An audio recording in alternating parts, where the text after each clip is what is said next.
Hello दोस्तों, आप लोग का स्वागत है H2O स्टडी चैनल में। देखिए, हम लोग पढ़ रहे थे फिजिक्स वाला सीरीज, हम लोग कंटिन्यू कर रहे हैं। तो फिजिक्स वाला सीरीज को हम लोग आज इसको लास्ट करेंगे। फिजिक्स का सीरीज में हम लोग वर्क, पावर एंड एनर्जी पढ़ रहे थे, जिसका एक लेक्चर आप लोग को मिल चुका है। अगर उसको नहीं देखे होंगे तो देख लीजिएगा। और इसके पहले भी बहुत सारा सीरीज चला दिए हैं फिजिक्स का, तो सारा चीज प्ले लिस्ट में आप लोग के पास अवेलेबल है, वहां से जाकर देख सकते हैं। देखिए, वर्क, पावर, एनर्जी में हम लोग वर्क से रिलेटेड पूरा देख चुके हैं। हम लोग का बचा हुआ है पावर और एनर्जी। पावर और एनर्जी के बारे में इस लेक्चर में पढ़ेंगे, साथ साथ कुछ न्यूमेरिकल से भी रिलेटेड बातें करेंगे। ठीक, तो पहले कॉन्सेप्ट देखते हैं, इसके बाद न्यूमेरिकल पे आएंगे। तो देखिए, वर्क पूरा अच्छे से कवर किया। इसके बाद हम लोग पावर से पहले एनर्जी पे आते हैं। देखिए, एनर्जी क्या है? एनर्जी बोला जाए तो एनर्जी का मतलब होता है ऊर्जा। ऊर्जा तो आपके पास एनर्जी कहाँ से आता है? एनर्जी आता है खाने पीने के बाद ही तो एनर्जी आता है। अगर खाइए पिएगा नहीं तो फिर एनर्जी आएगा ही नहीं। और जब तक एनर्जी नहीं रहेगा आपके पास, तब तक आप वर्क नहीं कर सकते। तो वर्क किससे डायरेक्टली है? वर्क किससे कनेक्टेड है? एनर्जी से। आपके बॉडी में एनर्जी रहेगा ना, तभी आप सोए हुए तो उठ के और फिर चल सकते हैं, खाना खा सकते हैं, पी सकते हैं, नहीं तो कुछ नहीं कर सकते। सोए रहिएगा तो सोए ही रह जाइएगा। अगर एनर्जी नहीं रहेगा बॉडी में तो उठने का भी मन नहीं करेगा। ठीक ना? तो एनर्जी देखिए, ये एनर्जी डायरेक्ट किससे कनेक्टेड है? वर्क से। यानी जो वर्क है वही एनर्जी है। आपके पास जितना एनर्जी होगा उसी के अनुसार आप वर्क भी कर सकते हैं। आपके पास कम एनर्जी है तो कम वर्क कीजिएगा, ज्यादा एनर्जी है तो ज्यादा वर्क कर लीजिएगा, कंटिन्यूअसली लंबे समय तक वर्क कर लीजिएगा। यानी ये जो एनर्जी और वर्क के बीच में एक रिलेशन है। तो यानी आपके पास जितना एनर्जी है ना, उसी के अनुसार आप वर्क कीजिएगा। तो अगर एनर्जी को डिफाइन किया जाए तो एनर्जी को हम लोग डिफाइन कर सकते हैं, the capacity to do work, the CAPACIT, the capacity to do work. यानी कार्य करने का जो क्षमता होगा ना, आपको जो भी कार्य करने का क्षमता होगा उसी को हम लोग ऊर्जा बोलेंगे, उसी को एनर्जी बोलेंगे। The capacity to do work is known as energy. I hope आप समझ रहे होंगे। क्योंकि देखिए, जब तक आपके पास एनर्जी नहीं रहेगा ना, तब तक आप वर्क नहीं कर सकते। तो यानी जितना हम कार्य कर सकते, कार्य करने का जितना मेरे पास क्षमता होगा, तो वो क्षमता कहाँ से आएगा? एनर्जी से आएगा। बॉडी में एनर्जी रहबे नहीं करेगा तब थोड़ी ना कुछ कर पाइएगा, कुछ नहीं कर पाइएगा। तो इसीलिए हम लोग एनर्जी को डायरेक्ट वर्क से, यानी अगर हम लोग को एनर्जी निकालना है तो डायरेक्ट कि कितना वर्क कर पा रहे हैं, जितना वर्क कर पा रहे हैं, तो उस वर्क के पीछे किसका हाथ है? एनर्जी का हाथ है। एनर्जी से ही हम लोग वर्क कर रहे हैं। तो अगर इसका डिफिनेशन, तो डिफिनेशन क्या? The capacity to do work is known as energy. ठीक, अब एनर्जी क्या है? एनर्जी, इसको जब हम लोग वर्क से इसको कनेक्ट कर रहे हैं, तो वर्क हम लोग का क्या था? एक स्केलर क्वांटिटी था। तो उसी तरह से एनर्जी भी क्या है? Energy is a scalar quantity. आगे लिखते हैं, it is a scalar quantity. ठीक, SCALAR, स्केलर क्वांटिटी। ठीक, यहां तक हो गया। अब देखिए, अब वर्क को हम लोग कैसे मेजरमेंट करते थे? वर्क का ऐसा यूनिट के फॉर्मेट में हम लोग वर्क को मेजरमेंट कर, और वर्क को हम लोग, वर्क का ऐसा यूनिट हम लोग का क्या होता था? जूल होता था। और वर्क बराबर क्या हम लोग निकालते थे? वर्क बराबर फोर्स इंटू डिस्प्लेसमेंट। अब यहाँ पे देखिए, वर्क किससे कनेक्टेड है? एनर्जी पे। वर्क किससे कनेक्टेड है? एनर्जी पे। यानी जितना आपके पास एनर्जी है उसी के बेसिस से आप वर्क कर सकते हैं। यानी यहां से बोला जाए कि एनर्जी ही एक ऐसा चीज है जिसके थ्रू वर्क को हम लोग डिफाइन किया जा सकता है। अगर एनर्जी नहीं रहेगा ना, तो वर्क भी नहीं होगा, ना तो फोर्स लगा पाइएगा, ना आपका बॉडी में कुछ ना कुछ डिस्प्लेसमेंट होगा, यानी ना तो आप कोई अदर ऑब्जेक्ट पे फोर्स लगा पाएगा, ना अदर ऑब्जेक्ट में कोई डिस्प्लेसमेंट जनरेट कर पाइएगा। तो आपके पास एनर्जी है, ये नहीं है तो कुछ नहीं वर्क, ना कुछ वर्क नहीं हो पाएगा। तो यहां से समझ में आ रहा है कि वर्क को करने के लिए एनर्जी का जरूरी पड़ता है। और वर्क और एनर्जी को अगर डिफाइन करना है तो कार्य करने का जो क्षमता मेरे पास जनरेट होता है उसी को हम लोग ऊर्जा बोलते हैं। The capacity to do work is known as energy, it is a scalar quantity. ये एक अदिश राशि है। ठीक, अगर हम लोगों को एनर्जी को मेजरमेंट करना है तो एनर्जी को कैसे मेजरमेंट कर सकते हैं? एनर्जी को वर्क के फॉर्मेट में मेजरमेंट कर सकते हैं। ठीक ना? एनर्जी को अगर हम लोग को, जैसे हम लोग वर्क को जैसे मेजरमेंट करते थे, वर्क बराबर हम लोग क्या डायरेक्ट लिखते थे? Force into perpendicular distance. लेकिन एनर्जी को तो डायरेक्ट हम लोग नहीं लिख सकते ना कि फोर्स इंटू परपेंडिकुलर डिस्टेंस। पहले एनर्जी को वर्क के रूप में रिप्रेजेंट करना होगा, इसके बाद वर्क बराबर force into perpendicular, force into displacement लिखेंगे। तो अगर हम लोग को एनर्जी को मेजरमेंट करना है तो हम लोग लिख सकते हैं the energy of a body is measured by, लिखते हैं the energy of a body, energy of a body is measured bye,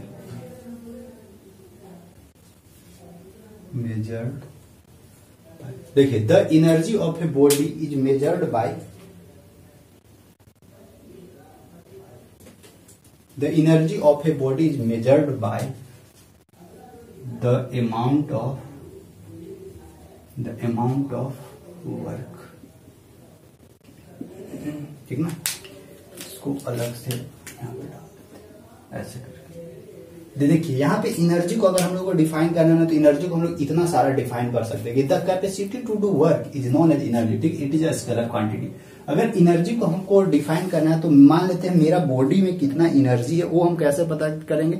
हम पहले ना किसी चीज पर अप्लाई करके देखेंगे कि हम काम कितना कर सकते हैं, कितना काम कर सकते हैं, हम उस पर अप्लाई करके देखते हैं। तो जितना काम कर सकते हैं उसी को हम लोग बोल देंगे कि एनर्जी है, उतना ही, उसी के अनुसार मेरे पास एनर्जी है। या मेरे पास जितना एनर्जी रहेगा उसी के अनुसार हम काम कर सकते हैं। यानी अगर काम हम करें, काम दिख रहा है सामने नजर से, काम दिख रहा है तो हमको पता चल जाएगा कि हाँ मेरे बॉडी में इतना एनर्जी था, इसके अनुसार आप काम किए हैं। अब काम सामने दिखिए नहीं रहा है तो पता क्या चलेगा? इसीलिए एनर्जी को अगर रिप्रेजेंट करना है, एनर्जी को दिखाना है तो काम करना जरूरी होगा। बिना काम किए हुए एनर्जी नहीं दिखा सकते, नहीं रिप्रेजेंट कर सकते। तो वही हम लोग को लिख रहा है कि the energy of a body is measured bye, अगर कोई बॉडी का एनर्जी को मेजरमेंट करना है तो हम क्या करेंगे? हम देखेंगे कि आप कितना अमाउंट वर्क कर सकते हैं, कितना अमाउंट काम कर सकते हैं। जितना अमाउंट आप काम कर सकते हैं उसी के अनुसार आपके पास एनर्जी है, ठीक। यहाँ हो गया, it is a scalar quantity, it's S. अच्छा इसका देखिए आगे लिखते हैं एसआई यूनिट ऑफ, यहाँ पे लिख देते हैं SI unit of energy is joule.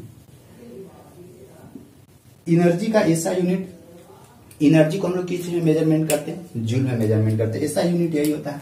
और अगर इसका सीजीएस यूनिट निकालना है, सीजीएस यूनिट ऑफ एनर्जी, देखिए अगर एनर्जी हम लोग को कहीं भी निकालने के लिए बोले ना तो डायरेक्ट आप वर्क डन निकाल सकते हैं, वर्क डन निकाल सकते हैं। और जितना वर्क डन आ रहा है, क्योंकि वर्क डन भी जूल में ही मेजरमेंट होता है, तो जितना वर्क डन आ रहा है वही, उसी को हम लोग क्या बोल सकते हैं? एनर्जी बोल सकते हैं। यानी यहाँ पे हम लोग बोल सकते हैं कि वर्क डन बराबर, या नहीं तो हम लोग बोल सकते हैं एनर्जी बराबर वर्क डन। जितना आपके पास एनर्जी उसी के अनुसार आप काम कर रहे हैं। यानी अभी लिखते हैं एनर्जी बराबर वर्क डन, हम लोग लिख सकते हैं। पहले सीजीएस यूनिट ऑफ एनर्जी बराबर इसको क्या लिख सकते हैं? वर्क। तो जिस तरह से हम लोग का वर्क का था सारा डाटा, उसी तरह से एनर्जी का। अब 1 जूल बराबर क्या होता है? 10⁻⁷ लिख सकते हैं। ये सब सारा चीज बताएं। 1 अर्ग बराबर 10⁻⁻7 जूल, ये भी डाटा सारा एक्सप्लेन किया हुआ। अगर हम लोगों को इसका डायमेंशन फार्मूला निकालना हो तो डायमेंशन फार्मूला ऑफ एनर्जी क्या होगा? डायमेंशन फार्मूला ऑफ एनर्जी, तो देखिए डायमेंशन फार्मूला ऑफ एनर्जी क्या होगा? जो वर्क का डायमेंशन फार्मूला था वही हो जाएगा, बराबर क्या हो जाएगा? Dimension formula of work, dimension formula of work, ठीक। डायमेंशन फार्मूला ऑफ वर्क, यानी फाइनली क्या मिलेगा? डायमेंशन फार्मूला ऑफ एनर्जी बराबर डायमेंशन फार्मूला ऑफ वर्क बराबर क्या होता है? Dimension formula mL²T-2। चलिए डायमेंशन फार्मूला भी हम लोगों को पता चल गया। अगर हम लोगों को कहीं पे भी एनर्जी निकालना है तो एनर्जी को हम लोग किसके फॉर्मेट में लिख सकते हैं? एनर्जी को वर्क के फॉर्मेट में। यानी अगर हम लोग को एनर्जी निकालने के लिए कहीं पे भी बोले तो हम लोग निकाल सकते हैं काम में या वर्क वाला में ना। एनर्जी अगर कहीं पे भी निकालने के लिए बोले तो डायरेक्ट हम लोग वर्क डन निकाल सकते हैं, वर्क डन। तो जितना आप वर्क डन कीजिएगा उसी के अनुसार आपके पास एनर्जी, मतलब अगर एनर्जी है, जितना आपके पास एनर्जी है उसी के अनुसार वर्क डन कीजिएगा, उसी के अनुसार काम कीजिएगा। तो वर्क डन निकाल दीजिए तो पता चल जाएगा कि आपके पास कितना एनर्जी है। अब देखिए एनर्जी तो डिफरेंट टाइप का होता है, लेकिन हम लोग पर्सनली बॉडी वाला एनर्जी, क्योंकि वर्क कर रहे हैं तो वर्क हम लोग अपना बॉडी से ही, तो वर्क मैक्सिमम अपना बॉडी से ही वर्क करते हैं। मशीन से भी वर्क करते हैं, ऐसा नहीं कि मशीन से वर्क नहीं करते हैं, मशीन से भी वर्क करते हैं। तो उसको तो फिर वैसा नहीं, क्योंकि वो तो नॉन लिविंग थिंग्स है, उसके अंदर जीव जान नहीं है मशीन के अंदर, तो फिर उसको उतना इफेक्ट नहीं पड़ता। होता है गरम होता है, उसमें भी कुछ कुछ खराबी होती है, लेकिन मेरा इंजन खराब हो जाएगा तो फिर बहुत समस्या है, ठीक है। इसीलिए हम लोग पहले बॉडी के ऊपर ही अप्लाई करते हैं। यहां तक समझ में आ गया। अब देखिए एनर्जी भी डिफरेंट फॉर्मेट का होता है, जैसे साउंड एनर्जी होता है, लाइट एनर्जी होता है, सोलर एनर्जी होता है, न्यूक्लियर एनर्जी होता है, फिर वेव एनर्जी होता है, फिर मैग्नेटिक एनर्जी होता है, फिर लाइट एनर्जी होता है। एनर्जी भी बहुत तरह का फॉर्मेट होता है, हीट एनर्जी होता है, थर्मल एनर्जी होता है। एनर्जी भी अलग अलग फॉर्मेट में है, लेकिन सब एनर्जी हमको इसमें जानकारी नहीं लेना, हमको केवल और केवल एक एनर्जी के बारे में जानकारी लेना, जो एनर्जी है मैकेनिकल एनर्जी। मैकेनिकल एनर्जी को हम लोग दो पार्ट में बांट के रखें, मैकेनिकल एनर्जी को दो पार्ट में बांट के रखें, एक काइनेटिक एनर्जी और एक पोटेंशियल एनर्जी। काइनेटिक एनर्जी मतलब कि गतिज ऊर्जा, पोटेंशियल एनर्जी मतलब कि स्थितिज ऊर्जा। बस यही हम लोग को काइनेटिक एनर्जी और पोटेंशियल एनर्जी के बारे में जिक्र करना है, इससे ज्यादा और हम लोग को एनर्जी के बारे में नहीं पढ़ना। वैसे तो एनर्जी देखिए, और एक चीज और, ये एनर्जी है ना, ये एनर्जी कंजर्व रहता है, ठीक। एनर्जी क्या रहता है? कंजर्व मतलब संरक्षित रहता है, ये खत्म नहीं होता है। तो आप लोगों को ना एक law of conservation of energy भी पढ़ाएंगे, जिसमें क्या बोलता है ना कि energy neither be created not destroyed. तो एनर्जी को ना तो हम लोग निर्माण कर सकते हैं, ना उसको विनाश कर सकते हैं, ना खत्म कर सकते हैं, अपने खुद से पैदा भी नहीं कर सकते हैं, और जो पैदा किया हुआ है उसको हम खत्म भी नहीं कर सकते। केवल और केवल एनर्जी को क्या हम लोग करते हैं ना, ट्रांसफर करते हैं। Energy transfer from one form to another form. तो ये हम लोग देखेंगे कि एनर्जी को हम लोग एक फॉर्मेट से दूसरे फॉर्मेट में केवल ट्रांसफर कर देते हैं। जैसे देखिए हम लोग के अंदर एनर्जी है, तो एनर्जी है, तो उस एनर्जी से वर्क करते हैं, तो वो एनर्जी को यूज करते हैं कुछ ही दूसरे चीज में, जिससे कि वहां पे देखिए एनर्जी ट्रांसफर हो रहा है, खत्म नहीं होता। हम लोग बोलते हैं ना थक गए, वो अलग बात है, लेकिन वो जितना एनर्जी था ना, वो एनर्जी खत्म नहीं हुआ, वो एनर्जी हम लोग चेंज कर दिए, रूपांतरण कर दिए। कहाँ कर दिया? जैसे देखिए एनर्जी से क्या होता है, जिस समय वर्क कीजिएगा तो एनर्जी खर्चा होगा, उस समय देखिएगा बॉडी गर्म हो जाता है, पूरा हीट हो जाता है, कुछ पसीना भी निकलता है, कुछ रेडिएशन भी निकलता है। तो वो सब क्या, वो अलग अलग फॉर्मेट में एनर्जी क्या हो रहा है, बंट जा रहा है, लेकिन उसको हम लोग खत्म नहीं बोलेंगे। वो क्या हो रहा है, एक फॉर्मेट से अनदर फॉर्मेट में चेंज हो जाता है। जैसे गैस से खाना बनती है, सबके रूम में गैस होगा, गैस टैंकी, तो आप लोग देखते होंगे ना कि गैस खत्म हो जाती है। हम लोग भी बोलते हैं कि नहीं चलो गैस खत्म हो गया, लेकिन गैस रियल में खत्म नहीं हुआ। उस जो भी टंकी में स्टोरेज गैस था, स्टोरेज एनर्जी था, उस एनर्जी को हम लोग अलग अलग फॉर्मेट के थ्रू चेंज करके उसको यूज कर लिए हैं। क्या में, जैसे कि वो जो लिक्विड के फॉर्म में गैस था, उसको हम लोग लाइट में चेंज कर दिए। लाइट में देखिएगा कि पूरा उजाला जलता है। हीट में चेंज कर दिए, यानी वो जो लिक्विड जो स्टोरेज एनर्जी था उसको लाइट एनर्जी में, हीट एनर्जी में। कुछ देखिएगा कि बर्तन कभी काला हो जाता है, तो कुछ कार्बन एनर्जी में चेंज हो जाता है, कुछ अच्छा से नहीं जल पाता है। फिर कुछ उससे रेडिएशन निकलता है, तो रेडिएशन एनर्जी में चेंज हो गया वो जो स्टोर एनर्जी था। तो हम लोग अलग अलग फॉर्मेट में, और जो फिर इन्वायरमेंट में जाता है, इन्वायरमेंट में भी फिर मिक्स हो जाता है इन्वायरमेंट के साथ, फिर वो अलग फॉर्मेट बनाता है। वही एक साइकिल ऐसे ही चलते रहता है। तो हम लोग law of conservation of energy में देखेंगे, ठीक है। तो देखिए अब यहाँ से एनर्जी को आगे ले चलते हैं। तो हम लोगों को एनर्जी को बेसिकली बोला जाना, एनर्जी को हम लोग दो पार्ट में बांट के रखे हैं। एनर्जी को यानी मैकेनिकल एनर्जी को, जिसको यांत्रिक ऊर्जा बोलते हैं। यांत्रिक ऊर्जा कहाँ बोलेंगे, जिसके पास काइनेटिक एनर्जी और पोटेंशियल एनर्जी दोनों एनर्जी, उसको हम लोग बोलते हैं मैकेनिकल एनर्जी, ठीक है। अच्छा हम लोग देखते हैं कि मैकेनिकल एनर्जी को तो ठीक है दो पार्ट में बांट के रखिए, काइनेटिक एनर्जी और पोटेंशियल एनर्जी। अब काइनेटिक एनर्जी किसको बोलते हैं, यानी इसको गतिज ऊर्जा बोलते हैं। काइनेटिक एनर्जी मीन्स गतिज ऊर्जा। और एक होता है हम लोगों का पोटेंशियल एनर्जी। पोटेंशियल एनर्जी मतलब कि स्थितिज ऊर्जा। तो देखते हैं कि गतिज ऊर्जा और स्थितिज ऊर्जा को हम लोग कैसे डिफाइन कर सकते हैं। देखिए एनर्जी को हम लोग दो पार्ट में बांटे हैं, डायरेक्ट एनर्जी लिखते हैं, नहीं मैकेनिकल एनर्जी डालते हैं, मैकेनिकल एनर्जी को दो पार्ट में हम लोग बांटे हैं। कौन? एक kinetic energy KINETIC, kinetic energy ENERGY, kinetic energy, और इसको हम लोग लिखेंगे potential energy POTENTIAL, potential energy ENERGY। Potential energy means PE और काइनेटिक एनर्जी मीन्स KE, ठीक। अब देखिए यहाँ पे थोड़ा सा पहले एक्सप्लेन करते हैं काइनेटिक एनर्जी और पोटेंशियल एनर्जी। काइनेटिक एनर्जी को अगर हिंदी में बोला जाए ना, तो इसको हम लोग हिंदी में बोलते हैं गतिज ऊर्जा। नाम से ही थोड़ा कुछ पता चल रहा है, गतिज ऊर्जा, नाम से कुछ कुछ जरूर आपको आइडिया लग रहा होगा। इसका स्थितिज ऊर्जा, स्थितिज ऊर्जा, स्थितिज ऊर्जा। देखिए यहाँ पे काइनेटिक एनर्जी और पोटेंशियल एनर्जी। गतिज ऊर्जा किसमें, मतलब गतिज ऊर्जा किसको बोलेंगे? जिस ऑब्जेक्ट के अंदर मोशन हो, जिस ऑब्जेक्ट के अंदर गति हो, तो वो कौन सा एनर्जी के चलते वो गति है, तो उसके पास काइनेटिक एनर्जी जनरेट हो जाता है। यानी हर एक गतिशील ऑब्जेक्ट में, हर एक जो मोशन में ऑब्जेक्ट है, उस ऑब्जेक्ट में काइनेटिक एनर्जी है। जैसे अगर अभी हम दौड़ेंगे ना, तो हमको में तुरंत जनरेट हो जाएगा काइनेटिक एनर्जी। गाड़ी चल रही है, हवा चल रही है, पानी बह रहा है, नदी में पानी बह रहा है, यानी जहां पे बहता हुआ चीज है, जहां पे फ्लो हो रहा है, जहां पे जिसके पास मोशन है, उसमें हर एक वैसे ऑब्जेक्ट में काइनेटिक एनर्जी है। काइनेटिक एनर्जी उसमें पाया जाता है। ठीक, तो काइनेटिक एनर्जी मतलब कि बहता हुआ जो जिसके पास वेलोसिटी है, उसके पास काइनेटिक एनर्जी है। पोटेंशियल एनर्जी, स्थितिज ऊर्जा किसको बोलेंगे? स्थितिज ऊर्जा, ऑब्जेक्ट के अगर हम लोग स्थिति में परिवर्तन कर देंगे ना, तो उसके अंदर स्थितिज ऊर्जा जनरेट हो जाता है। जैसे देखिए, आप लोगों ने वो जो खिलौनों वाला घड़िया देखे होंगे, जो चबिया भर भर के चबिया भरते थे, चबिया पूरा गोल गोल करके, उसके अंदर जो घड़िया रहता था स्प्रिंग, जब पूरा टाइट कर देते थे और छोड़ते होंगे, देखिए पूरा टाइट कर दिए, यानी उसके अंदर जो स्प्रिंग लगा उसका स्थिति में पूरा चेंज कर दिए, तो वो टोटल उसके अंदर पोटेंशियल एनर्जी, स्थितिज ऊर्जा स्टोर हो गया। जब चाबी वहां से निकालते होंगे तो देखते होंगे कि गड़िया कुछ दूर आगे चल जाता है, यानी वो जो स्थितिज ऊर्जा उसमें उत्पन्न हुआ, वो अब किस चीज में चेंज होगा? अब वो गतिज ऊर्जा में चेंज हो जाएगा। तभी तो गड़िया में मोशन आता है। तो वो स्थितिज ऊर्जा किस चीज में चेंज हो जाता है? गतिज ऊर्जा में, और धीरे धीरे धीरे धीरे अपना आगे बढ़ते रहता है। तो आई होप काइनेटिक एनर्जी और पोटेंशियल एनर्जी समझ चुके हैं। काइनेटिक एनर्जी किसको बोलते हैं, पोटेंशियल एनर्जी किसको बोलते हैं। अब यहाँ से हम लोग एक एक करके डिफिनेशन लिखते हैं। काइनेटिक एनर्जी का डिफिनेशन क्या होगा, पोटेंशियल एनर्जी का डिफिनेशन क्या होगा, और ऐसे बहुत सारे अभी एग्जाम्पल काइनेटिक एनर्जी का, पोटेंशियल एनर्जी का, तो एक एक करके हम लोग एग्जाम्पल भी देखेंगे।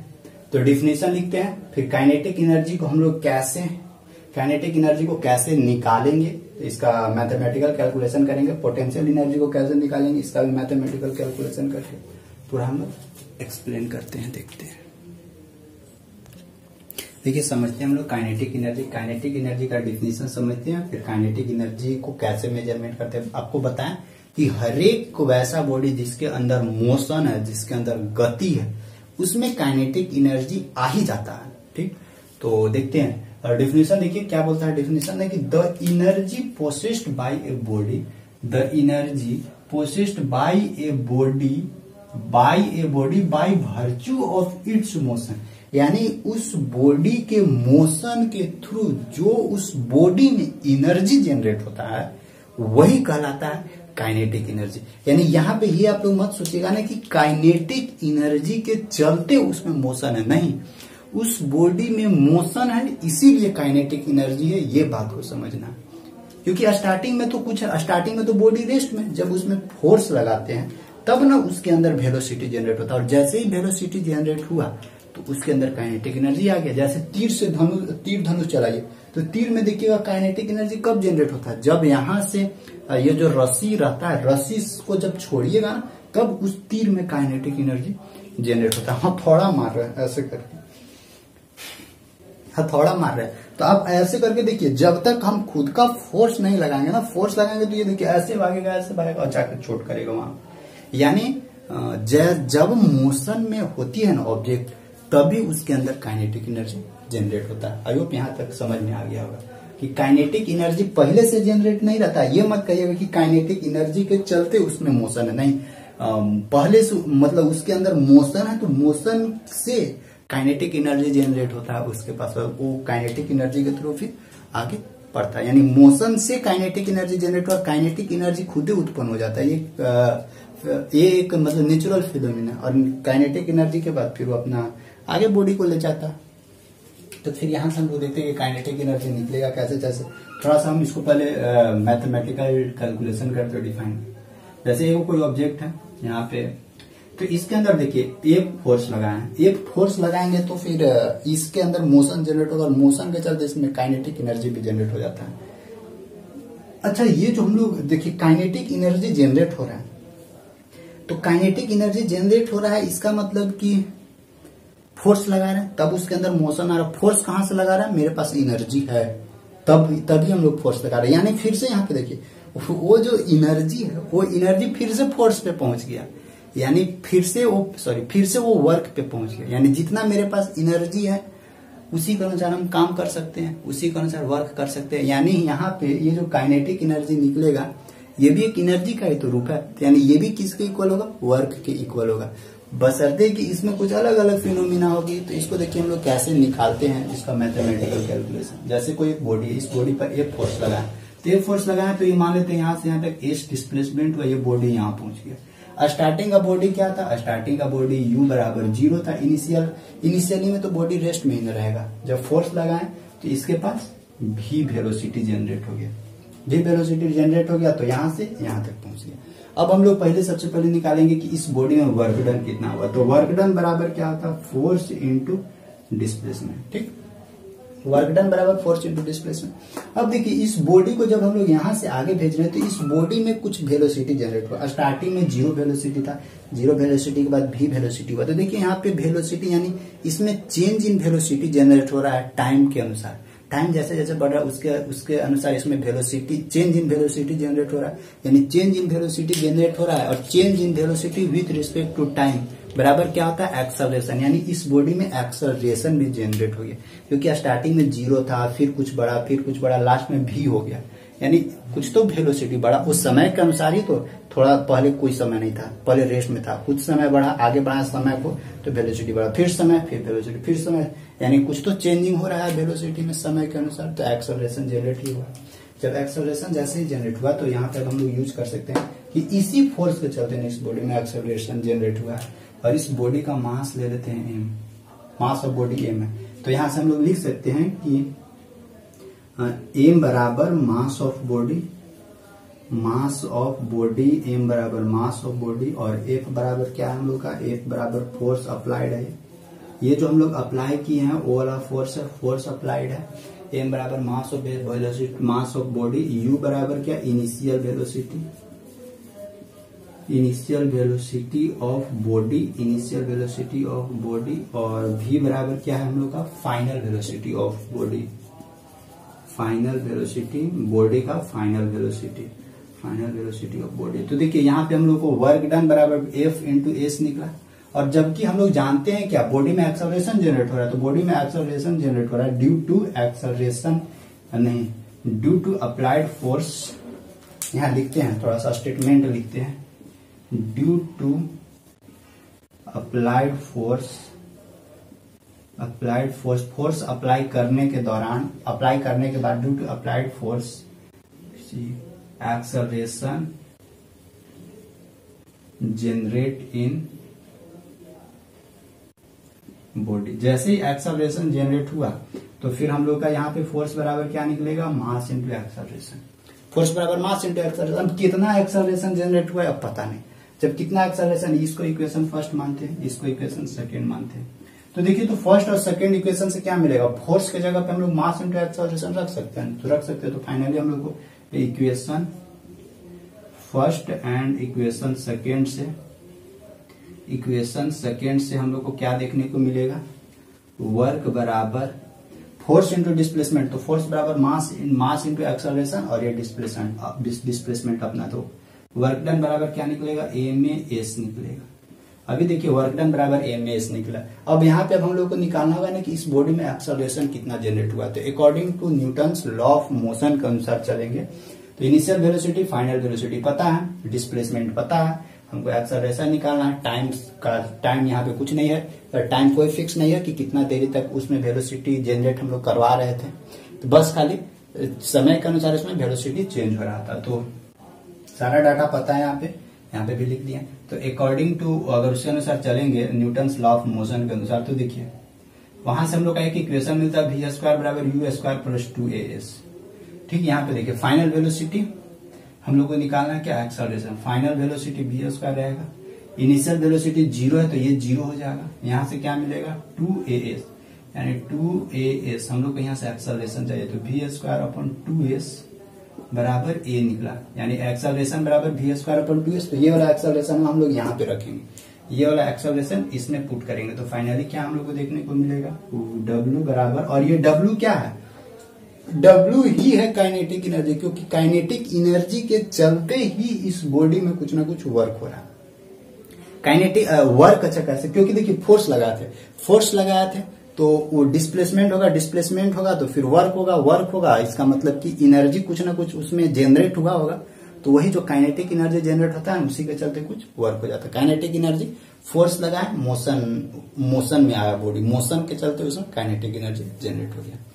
मतलब हर एक बहता हुआ ऑब्जेक्ट में जिसके पास अपनी वेलोसिटी है उसमें काइनेटिक एनर्जी जनरेट हो ही जाता है। तो W बराबर मास into acceleration v² upon 2s गुने यहाँ पे s, ये s से ये s कैंसल आउट, तो फाइनली W बराबर क्या निकलेगा, हाफ mv²। और ये जो W है यही W है हम लोगों को काइनेटिक एनर्जी, यानी W बराबर काइनेटिक एनर्जी बराबर हाफ mv²। और यही हम लोगों को क्या देता है, यही है काइनेटिक एनर्जी बराबर हाफ mv²।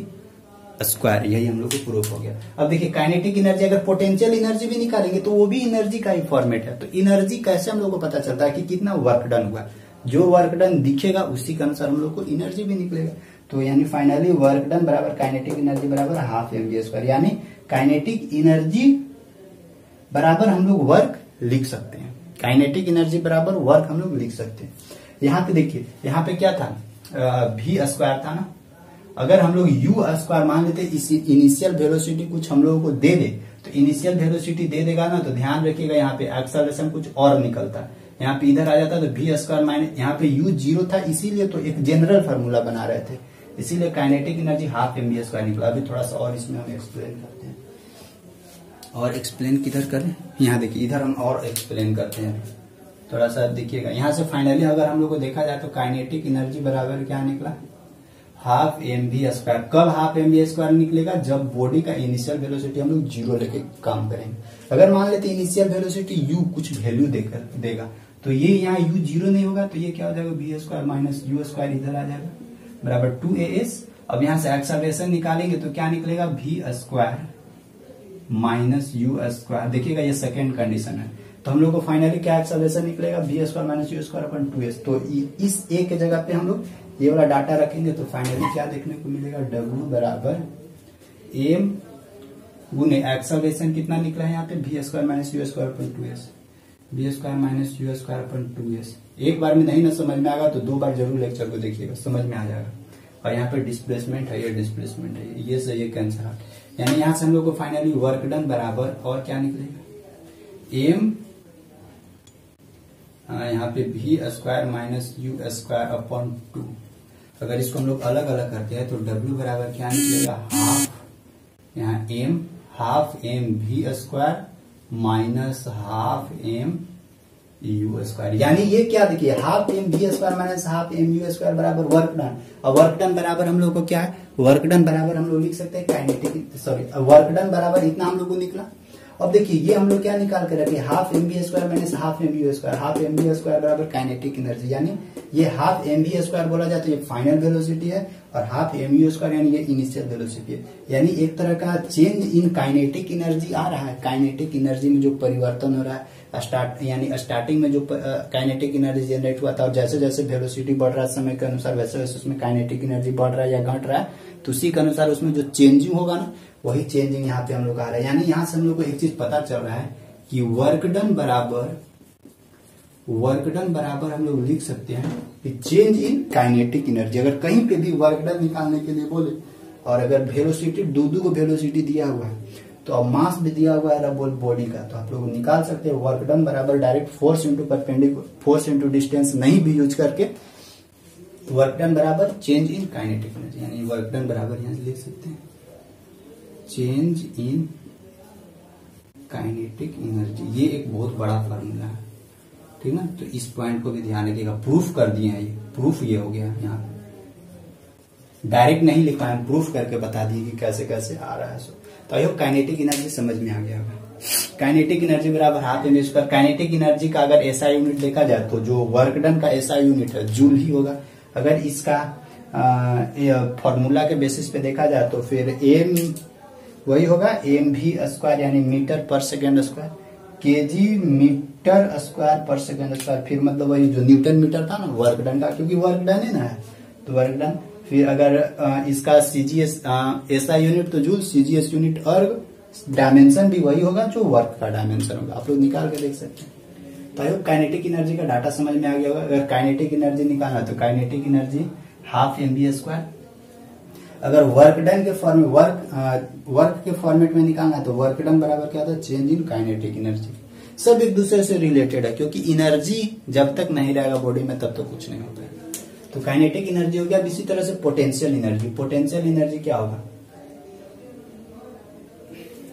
यहाँ देखिए पोटेंशियल एनर्जी क्या होता है, energy processed bye a body by virtue of, यहाँ पे इट्स मोशन था, मोशन के चलते काइनेटिक एनर्जी जनरेट हो रहा था। तो वहां पे क्या होगा, by virtue of its motion नहीं होगा, वहां होगा चेंज इन पोजीशन होगा।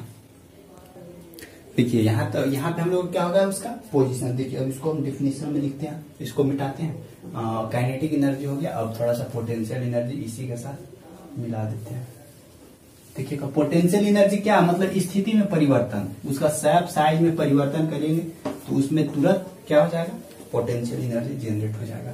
ऐसा नहीं है कि मतलब कि पोटेंशियल एनर्जी के चलते शेप साइज चेंज होगा, नहीं, शेप साइज चेंज होगा, स्थिति में परिवर्तन करेंगे तब जाके उसमें पोटेंशियल एनर्जी जनरेट होगा। समझिए बात को, ठीक है। तो अगर हम लोग को निकला potential energy,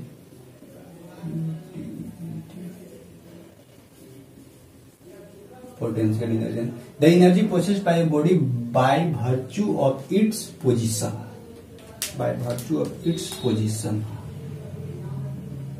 position is called kinetic, नहीं इज कॉल्ड पोटेंशियल एनर्जी। खाली पोजीशन में चेंजिंग होना चाहिए, बस तुरंत उसमें काइनेटिक पोटेंशियल एनर्जी जनरेट हो जाएगा। जैसे देखो कोई बॉडी हाथ में लेके नीचे से हम लोग क्या कर रहे हैं, ऊपर आराम से उठा रहे हैं। मान लेते हैं ये ग्राउंड पे बॉडी था, इस बॉडी को यहाँ से उठा के हम लोग यहाँ एच हाइट तक यहाँ पे ले आए, तो इस बॉडी में देखिए स्थिति में परिवर्तन होंगे। यहाँ स्टार्टिंग में था, यहाँ से यहाँ एच हाइट तक लेगा। किसके अगेंस्ट में काम करके हम लोग, ग्रेविटी फोर्स के अगेंस्ट में काम करके ले गए। यानी फिर से यहाँ पे अपनी पोटेंशियल एनर्जी देखिए, पोटेंशियल एनर्जी को पी से डिनोट करते हैं।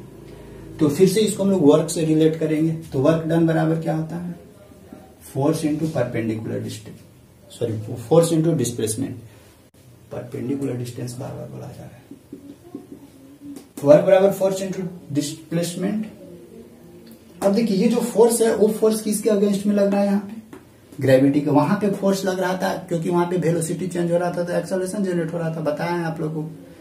फिर यहाँ पे देखिए ग्रेविटी के लॉन्ग लग रहा है, तो इसमें यानी mg लगेगा। तो यहाँ से w बराबर क्या निकलेगा, फोर्स बराबर mg, और इस s को यानी ये जो डिस्प्लेसमेंट का यहाँ से यहाँ तक डिस्प्लेसमेंट हो रहा है, कितना h डिस्प्लेसमेंट, तो फाइनली h मिलेगा। और ये वर्क डन किसके इक्वल है, क्योंकि इसका स्थिति में परिवर्तन हो रहा है, जिसके चलते इसमें पोटेंशियल एनर्जी चेंज कर देते हैं। तो यानी पोटेंशियल एनर्जी, यही वर्क डन बराबर पोटेंशियल एनर्जी हो जाएगा, और ये हो जाएगा mgh। यानी पोटेंशियल एनर्जी बराबर क्या हो जाता है, mass into acceleration due to gravity into height, यानी चेंज इन पोजीशन। आयो समझ में आ गया होगा।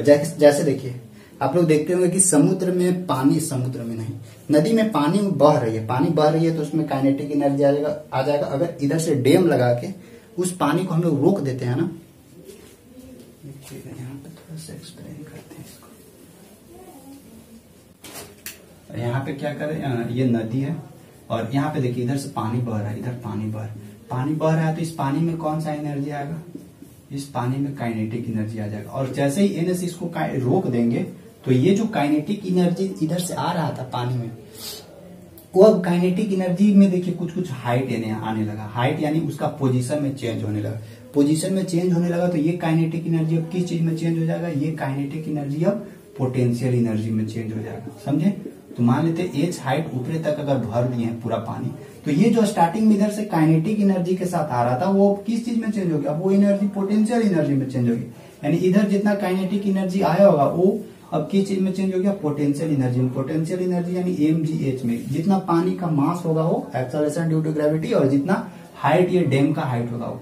तो यहाँ पे देखिए जो पानी हम लोग रोक रहे हैं उस पानी का स्थिति में चेंज कर रहे हैं, इसलिए काइनेटिक एनर्जी पोटेंशियल एनर्जी में जनरेट हो गया।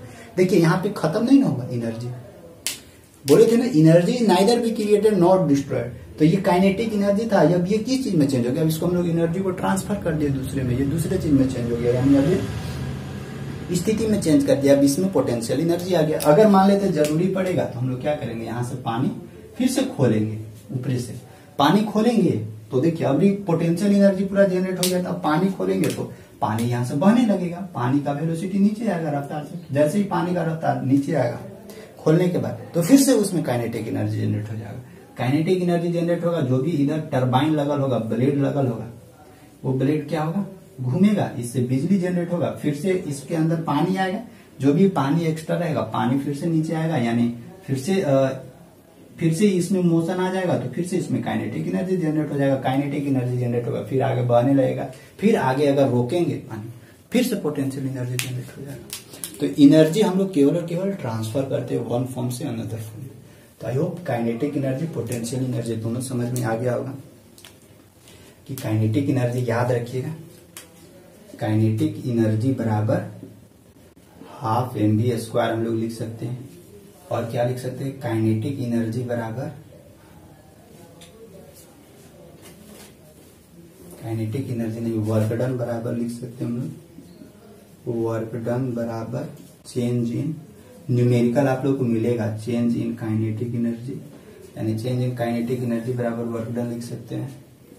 पोटेंशियल एनर्जी बराबर क्या लिख सकते हैं, mgh लिख सकते हैं, g का वैल्यू 9.8 मीटर पर सेकंड स्क्वायर। ठीक, अब देखिए यहाँ पे अब एक चीज और लिखते हैं, इसको इधर से मिटाते हैं। अगर हम लोग काइनेटिक एनर्जी और पोटेंशियल एनर्जी दोनों को आपस में मिला देना तो हम लोग को एक नया एनर्जी मिलता है। वो एनर्जी क्या होता है, kinetic energy plus potential energy बराबर हम लोग को क्या मिलता है, मैकेनिकल एनर्जी। ठीक, मैकेनिकल एनर्जी ENERG याद रखिएगा। अगर मैकेनिकल एनर्जी निकालने के लिए बोलेगा तो काइनेटिक एनर्जी और पोटेंशियल एनर्जी दोनों निकाल के और दोनों का ऐड कर दीजिएगा तो मैकेनिकल एनर्जी निकल जाएगा। बस यही था हम लोगों को एनर्जी का सारा फॉर्मेट पढ़ना। तो वर्क हो गया, एनर्जी हो गया, अब हम लोग का एक है पावर। तो पावर के बारे में भी जिक्र कर लेते हैं। पावर को क्यों छोड़ेंगे, अब इसी से रिलेटेड आप लोग को न्यूमेरिकल देखने को मिलेगा। जितना भी न्यूमेरिकल है ना इसी पे बेसिस रहेगा, इसी पे बेस्ड रहेगा। तो आप लोग हम दिए हैं बुक, जितना भी बैचेज ज्वाइन किए सबको बुक प्रोवाइड करवा दिए। आप लोग अपना अपना बुक खोलिएगा पीडीएफ फॉर्मेट में, और पीडीएफ से फिजिक्स खोलिएगा और फिजिक्स से सारा न्यूमेरिकल सोल्व कीजिए। आप लोग सारा कॉन्सेप्ट पढ़ा दे रहे हैं, न्यूमेरिकल सोल्व कीजिए। जब न्यूमेरिकल नहीं बनेगा तो फिर आप लोग को बताया जाएगा। तो चलिए यहाँ तक हो गया, वर्क हो गया, एनर्जी हो गया। अब आते हैं थोड़ा पावर में। पावर को कैसे हम लोग ये करेंगे, पावर को हम लोग समय के साथ इसको मेजरमेंट करते हैं। जैसे देखिए कोई अगर ज्यादा पावरफुल इंसान होता है ना, देखिए यहाँ पे भी काम करवाएंगे, इससे भी काम करवाएंगे। यानी एनर्जी को भी मेजरमेंट करना था तो वहां पे भी हम लोग काम करवाए थे, फिर पावर को भी मेजरमेंट करना तो काम करवाएंगे। देखिए अगर कोई एक पावरफुल इंसान रहेगा ना तो वो कोई भी काम को बहुत कम समय में कर देगा, बहुत जल्दी में कर देगा। अगर कोई किसी सीढ़ी पर चढ़ना है तो सीढ़ी पर चढ़ना है तो ध्यान रखिए वहां पे एगो बूढ़ा आदमी के रखिए और पूरा हिस्ट पुस्ट जवान इंसान को रखिए, पूरा यंग। तो देखिएगा यंग आदमी क्या है ना कि बहुत कम समय में सीढ़ी चढ़ जाएगा, यानी उसके पास पूरा पावर था। और एक जो बूढ़ा आदमी है ना वो थोड़ा धीरे धीरे वहां पे चढ़ेंगे, उनके पास पावर कम है। अच्छा पावर कहाँ से आता है, पावर आता है एनर्जी से। देखिए सब एनर्जी से कनेक्शन, आपके पास पूरा एनर्जी है तो पूरा एनर्जी है तो आपके पास पूरा पावर है तो आप बहुत अच्छा से काम कर सकते हैं। तीनों एक दूसरे से कनेक्टेड है, इसीलिए आप लोगों को तीनों साथ में पढ़ाता है, वर्क, पावर, एनर्जी। ठीक ना। तो यानी पावर को अगर हम लोग को लिखना है तो लिख सकते हैं कार्य करने का जो समय दर होता है ना उसको हम लोग पावर बोलते हैं। The rate of to do work, यानी कार्य करने का जो समय दर है, यहाँ पे समय से हम लोग इसको करते हैं। अगर कोई बॉडी बिल्डर है उसको अगर आप को पत्थर उठाने के लिए बोलेगा ना तो तुरंत उठाकर बिक देगा उन्हें, क्योंकि पावर है, कम समय ले रहा है, पूरा पावर को यूज कर रहा है, समय कम लग रहा है। अगर वही कम अगर कोई कमजोर इंसान को कहिएगा ना तो 4 दिन लगा देगा, उसको बोल भी मत।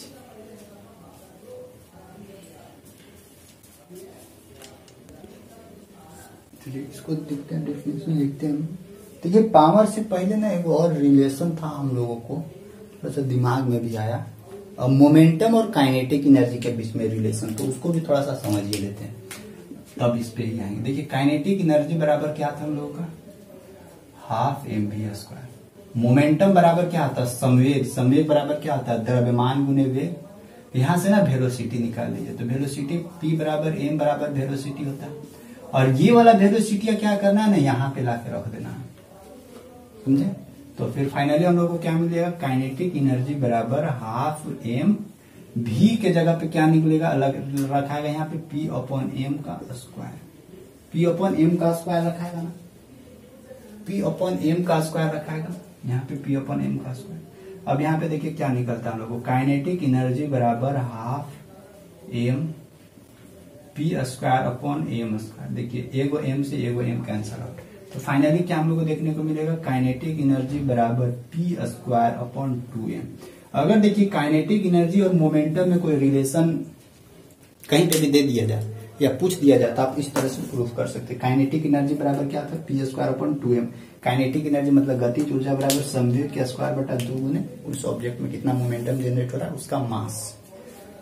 तो ये रिलेशन याद रखिएगा। बात है पावर पे, पावर का डिफिनेशन लिखते हैं, the rate of to do work.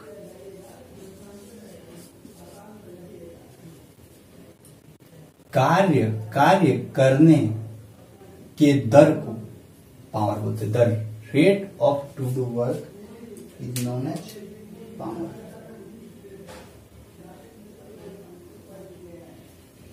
The rate of to do work या the rate of doing work is known as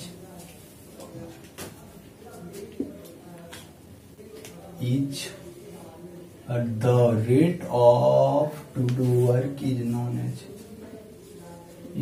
as power. ठीक, इज नोन एज पावर। ये उतना बड़ा टॉपिक नहीं है, इसमें जो जो डाटा मिलेगा वो लिख दे रहे हैं। Power is a scalar quantity, power is a scalar quantity. ठीक, अब देखिए पावर एक स्केलर क्वांटिटी। अगर पावर बराबर लिखना हो तो पावर बराबर क्या लिख सकते हैं, शक्ति बराबर कार्य बटा समय होता है, यानी पावर बराबर वर्क अपॉन टाइम, यानी पावर बराबर वर्क अपॉन टाइम। देखिए पावर वर्क का रेट है, वो रेट मतलब टाइम बताया था आप लोगों को पहले भी। तो पावर बराबर क्या, वर्क अपॉन टाइम होता है। देखिए समय अगर ज्यादा ले रहा है, समय ज्यादा ले रहा है, यानी उस इंसान के पास पावर कम है, क्योंकि पावर और टाइम एक दूसरे के इन्वर्सली प्रोपोर्शनल है। एक वो कम होगा तो दूसरा ज्यादा, दूसरा का कम तो पहले का ज्यादा, यानी टाइम कम ले रहा है, यानी उस इंसान के पास पावर ज्यादा, यानी इसको हम लोग लिख सकते हैं P बराबर वर्क अपॉन टाइम। ठीक, और देखिए इसको और हम लोग क्या लिख सकते हैं, वर्क बराबर क्या आता है, वर्क बराबर होता है force into displacement upon time भी लिख सकते हैं। अब देखिए तो यहाँ पे डिस्प्लेसमेंट अपॉन टाइम को हम लोग क्या लिख सकते हैं, डिस्प्लेसमेंट मीन्स दूरी, दूरी बटा समय को लिख सकते हैं चाल, चाल यानी वेलोसिटी, तो हम लोग यहाँ पे लिख सकते हैं। और यहाँ से एक और नया फॉर्मूला बना सकते हैं, पावर बराबर डिस्प्लेसमेंट अपॉन टाइम बराबर वेलोसिटी, यानी फोर्स इंटू वेलोसिटी। ठीक, डिस्प्लेसमेंट अपॉन टाइम वेलोसिटी होता है, यानी पावर बराबर फोर्स इंटू वेलोसिटी भी लिख सकते, कोई फर्क नहीं पड़ता, फॉर्मूला तो बनाना था बना दी। लेकिन रियल में पावर बराबर क्या होता है, वर्क अपॉन टाइम। अब इससे आप चाहे जितना फॉर्मूला क्रिएट कर सकते हैं। It is a scalar quantity होता है। इसका एसआई यूनिट क्या होता है, सो देखिए, SI unit of power, SI unit of power, इसको वाट में मेजरमेंट करते हैं। शक्ति का एसआई मतलब वाट। तो देखिए कम समय में ज्यादा काम, अच्छा समय कम ले रहा है, इसका मतलब उसके पास पावर ज्यादा है। अगर इसको ना आप लोग कोई मोटर ये सब पर भी अप्लाई कर सकते हैं, जो डिवाइसेस होती है ना वहां पे, जैसे 2 HP का मोटर, 3 HP का मोटर, बड़ा पंप है, तो वहां पे भी देखिएगा कि कम समय में ज्यादा काम वो भी कर देता है, तो वहां पे भी अप्लाई कर सकते हैं। ऐसा यूनिट ऑफ पावर बराबर वाट, या नहीं तो हम लोग इसको लिख सकते हैं जूल पर सेकेंड, या नहीं तो लिख सकते हैं जूल पर सेकेंड। ठीक, ऐसा यूनिट ऑफ पावर बराबर वाट या जूल पर सेकेंड।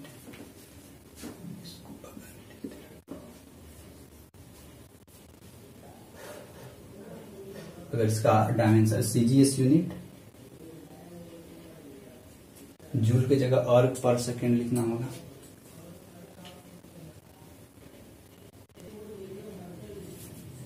यहां तक हो गया, लिख सकते हैं। ऐसा डायमेंशन फार्मूला आप लोग बनाइएगा अपने अनुसार, डायमेंशन फार्मूला बना लीजिएगा। अब इसमें देखिए कुछ कुछ बड़ा होता है, इसमें कुछ कुछ और यूनिट देखने को मिलेगा। एक एचपी बराबर क्या होता है, 746 वाट लिख लीजिए।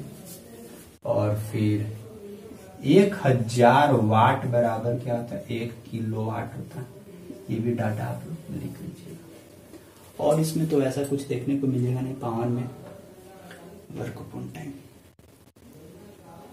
ठीक है, बस पावर में इतना ही रखिए। पावर हो गया, वर्क हो गया। अच्छा, इसको और हम लोग लिख सकते हैं। देखिए पावर बराबर वर्क, यानी वर्क बराबर एनर्जी भी होता है, तो हम लोग यहाँ पे इसको ऐसे भी लिख सकते हैं, पावर बराबर एनर्जी अपॉन टाइम। इस फॉर्मेट में भी फॉर्मूला बना सकते हैं। चलिए, वर्क हो गया, पावर हो गया, एनर्जी हो गया। अब इससे रिलेटेड ना एक दो हम न्यूमेरिकल करते हैं, ज्यादा नहीं करेंगे, एक दो न्यूमेरिकल करते हैं। न्यूमेरिकल करने के बाद फिर आप लोग के ऊपर हैंड ओवर कर देंगे। आप लोग अपने अनुसार पूरा इसको खत्म कीजिएगा, क्योंकि कुछ है नहीं उतना ज्यादा इसमें, और तो कुछ है नहीं, तो फिर आप लोग को अपना कवर करिएगा अपने अनुसार।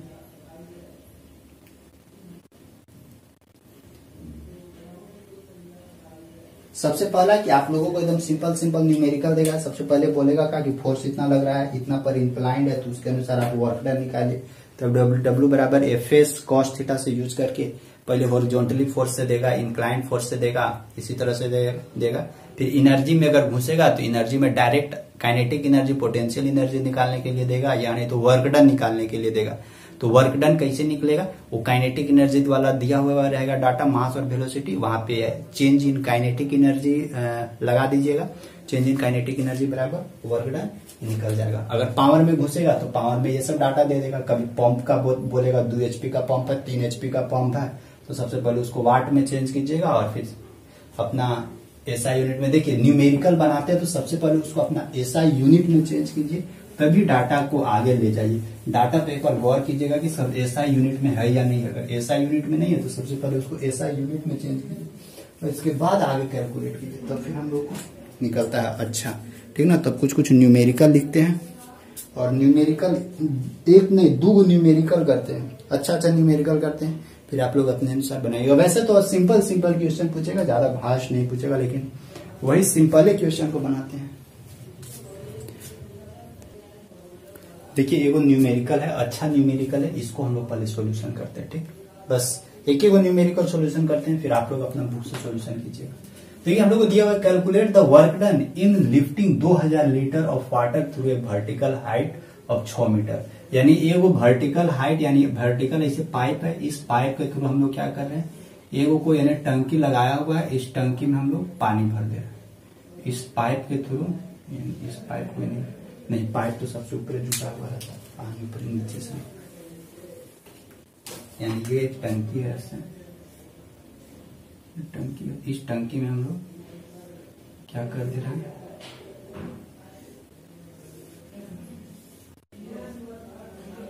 कितना ऊपर है ये, मान लेते हैं यहाँ से यहाँ तक 6 मीटर हाइट। 6 मीटर हाइट तक इस टंकी में पानी भर रहे, कितना 2000 लीटर। यानी इस टंकी का वॉल्यूम, यानी लीटर में दिया हुआ तो इस टंकी का वॉल्यूम दिया हुआ, यानी हम लोग को वॉल्यूम क्या दिया हुआ, 2000 लीटर। ठीक,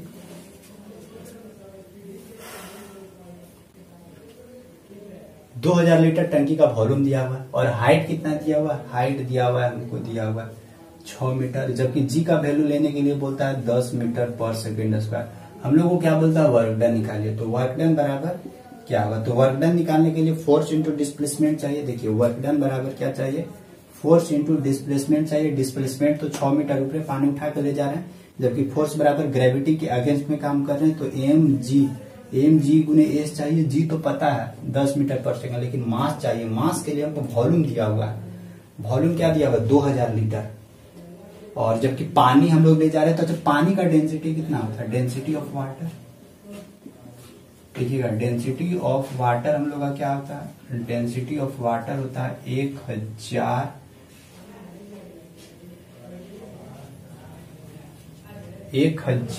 kg पर मीटर क्यूब, ये क्या होता है? पानी का डेंसिटी।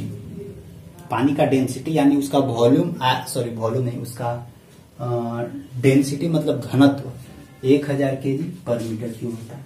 और डेंसिटी पता है, अच्छा वॉल्यूम यहाँ पे मीटर क्यूब में है ना, तो यहाँ पे पहले हम लोग को लीटर को वॉल्यूम, लीटर को पहले मीटर क्यूब में चेंज करना होगा। तो लीटर को मीटर क्यूब में हम लोग कैसे चेंज करेंगे? 1000 लीटर बराबर 1 मीटर क्यूब होता है, समझे? 1 मीटर क्यूब, 1 मीटर क्यूब बराबर क्या होता है? डाटा, ये सब डाटा याद करना होगा, ठीक ना। 1 मीटर क्यूब बराबर 1000 लीटर होता है, और 1 मीटर क्यूब बराबर 1000 लीटर, हम लोग को क्या है? 2000 लीटर।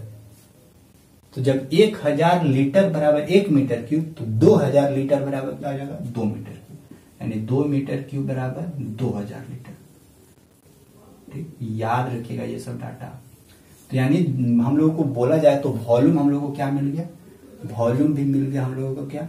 2 metre cube. अब एक रिलेशन आप लोग पढ़े होंगे, डेंसिटी बराबर क्या होता है? डेंसिटी यानी घनत्व बराबर द्रव्यमान बटा आयतन। डेंसिटी बराबर मास बटा वॉल्यूम।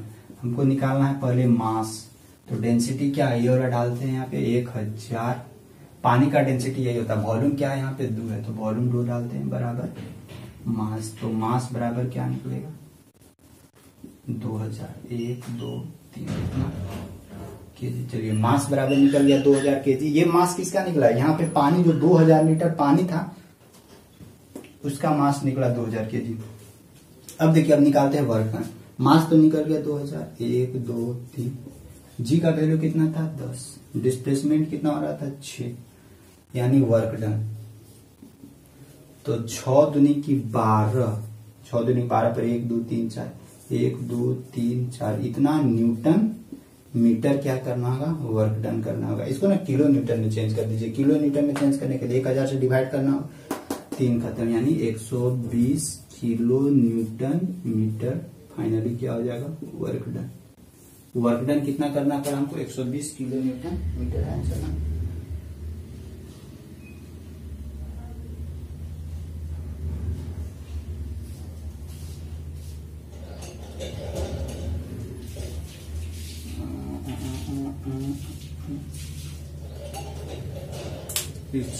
किलोमीटर, ठीक है। यहाँ तक ठीक है। अब यहाँ तक कोई दिक्कत नहीं। अब इसी तरह का आप लोग को आगे भी न्यूमेरिकल मिलेगा। ध्यान रखिएगा, कभी कहीं इस टाइप का दे देता है। अब पावर वाला में भी इस तरह का दे देगा, बोलेगा 2 HP का पंप है, इतना पानी टंकी को भर रहे हैं, इस टाइप का क्वेश्चन। तो आप लोग एक बार देखिएगा सब लोग बुक से। और फिर finally work, power and energy आज हम लोग को यहीं पे ये खत्म होता है। अब इसके बाद हम लोग का नेक्स्ट टॉपिक, कुछ दूसरा टॉपिक जो होगा, इसके आगे वाला टॉपिक, उसको हम लोग फिर अच्छे से कवर करेंगे। फिजिक्स हम लोग अभी पढ़ रहे थे, तो सोच रहे हो कि आप लोग उस फिजिक्स को कंटिन्यू ही रखें। इसके बाद फिर केमिस्ट्री भी है, केमिस्ट्री के बाद फिर और कोई सब्जेक्ट में, फिर आप लोग के साथ आप लोग का मैथ हो ही गया। मैथ्स आप लोग को प्ले लिस्ट में है, प्ले लिस्ट में आराम से जाकर और प्ले लिस्ट में कवर कीजिए। प्ले लिस्ट से सारा चीज आप लोग के पास अवेलेबल। ठीक है, बस इस वीडियो को यहीं तक रखते हैं, इसको यहीं तक खत्म करते हैं। इसका फर्स्ट सीरीज भी आप लोग को दे दिया है, वो भी प्ले लिस्ट में होगा। 10 से 11 वीडियोज हो चुका है अब तक का। तो ठीक है, बस थैंक यू, बाय।